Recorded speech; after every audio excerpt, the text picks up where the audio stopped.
Assalamualaikum warahmatullahi wabarakatuh. Alhamdulillah. Asyhadu an la ilaha illallah wahdahu la syarikalah. Wa asyhadu anna Muhammadan abduhu wa rasuluhu la nabiyya ba'dah wa la rasula ba'dah. Faqala Rasul sallallahu alaihi wasallam, as-salawatul khams wal jum'ah ilal jum'ah war ramadan ilal ramadan mukaffirati ma bainahunna idza tunibatil kabair. Jamaah rahimakumullah, bapak-bapak, ibu-ibu, dan semuanya saja yang ada, yang sedang berkegiatan, yang sedang santai. Masya Allah, hari ini kita semuanya diparingi sehat walafiat. Hari ini kita semuanya bisa bersama-sama berjuang, memperjuangkan diri kita untuk menghadap Allah suatu saat nanti dalam keadaan sebaik-baiknya, sehusnul khotimah mungkin. Saudara sekalian, berbicara tentang masalah Ramadan, maka kita berbicara tentang masalah ibadah secara keseluruhan. Kalau berbicara tentang masalah ibadah, sama dengan kita berbicara tentang masalah-masalah yang sering kita lakukan. Satu contoh misalnya, kita berdagang. Yang paling penting bukan dagangannya. Kita menunaikan, atau kita sebagai seorang petani, yang paling penting bukan mencangkulnya. Yang paling penting bukan menanamnya. Tetapi yang paling penting apanya? Hasilnya dari pertanian itu. Kita bekerja, berangkat pagi-pagi, sampai di kantor, pulang jam 4, jam 5, bahkan kadang-kadang maghrib. Perjuangan yang luar biasa. Tapi yang paling penting sebenarnya bukan pekerjaannya yang kita kerjakan.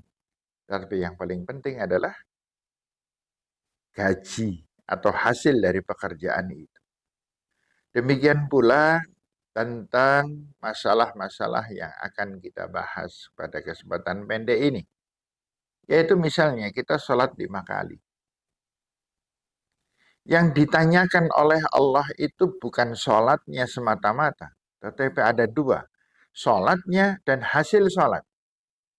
Sholatnya luar biasa penting. 4 rakaat zuhur itu penting luar biasa.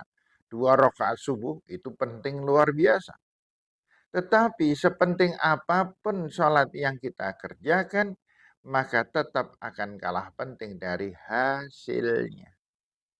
Sehingga jamaah rahimakumullah, di dalam ukuran sholat, Allah menegaskan kepada kita, as-salatu inna salata tanha anil fakhsya wal munkar. Tujuan akhir dari sholat adalah realisasi. Seberapa kemampuan kita menghindar diri, menghilangkan diri, menghapus dari diri apa yang sering dikatakan al-fakhsya wal munkar. Fakhsya dan munkar adalah seluruh rangkaian yang paling dilarang oleh Allah Subhanahu wa taala. Seluruh penyebab mengapa kita dikutuk masuk ke dalam neraka adalah perbuatan fahsya dan perbuatan mungkar.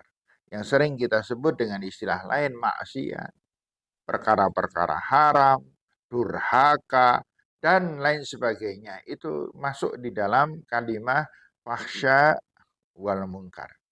Nah sekarang, kembali lagi kepada urusan sholat kita.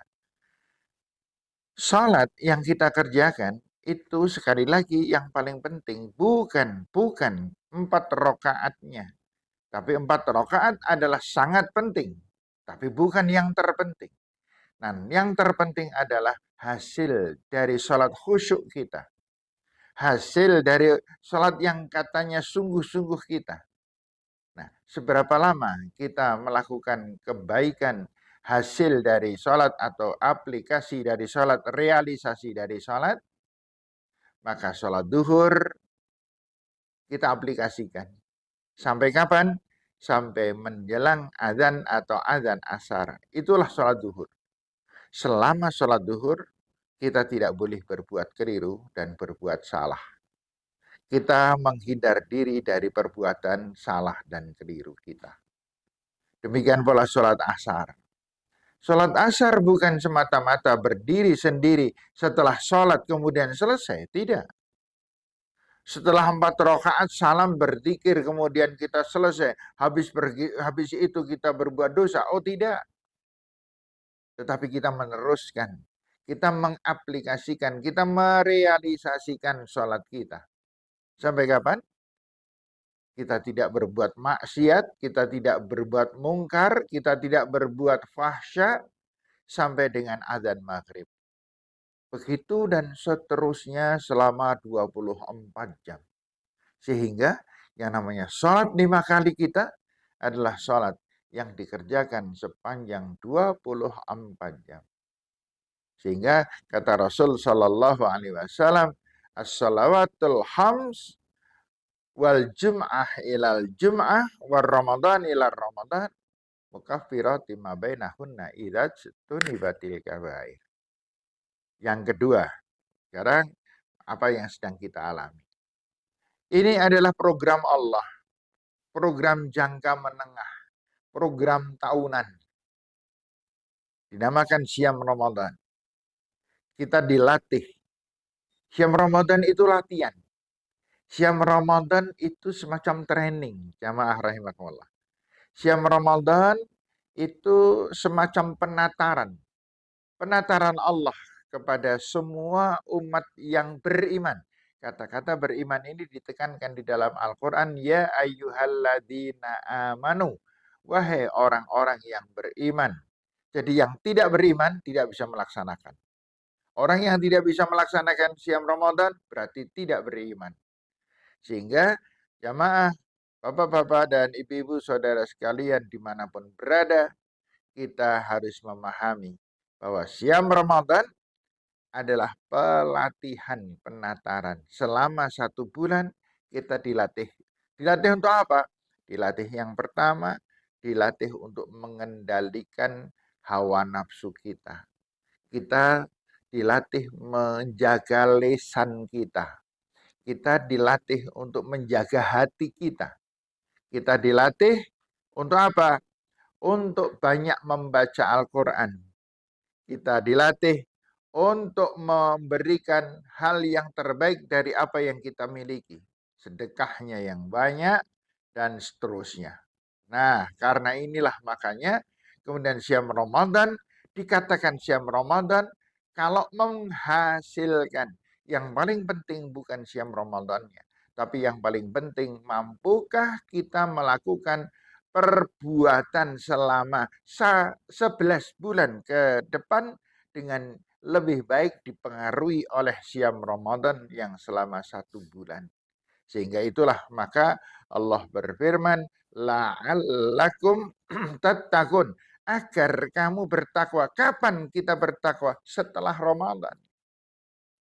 Jadi kalau ada orang yang Syam Ramadan sangat baik, ya itu satu hal yang luar biasa. Namun tidak kalah pentingnya adalah setelah Ramadan kita bisa menjaga diri, kita bisa melatih diri, kita sudah dilatih untuk membaca Al-Quran diteruskan, melatih berbuat yang terbaik diteruskan, sedekah diteruskan, tarawih, sholat tahajud diteruskan, dan tidak marah pun juga diteruskan. Maka kita akan menjadi orang yang bertakwa itu. Demikian jamaah rahimakumullah. Semoga bermanfaat apa yang kita pelajari pada kesempatan hari ini. Ada salah mohon maaf. Nasr minallah fathun qarib. Assalamualaikum warahmatullahi wabarakatuh.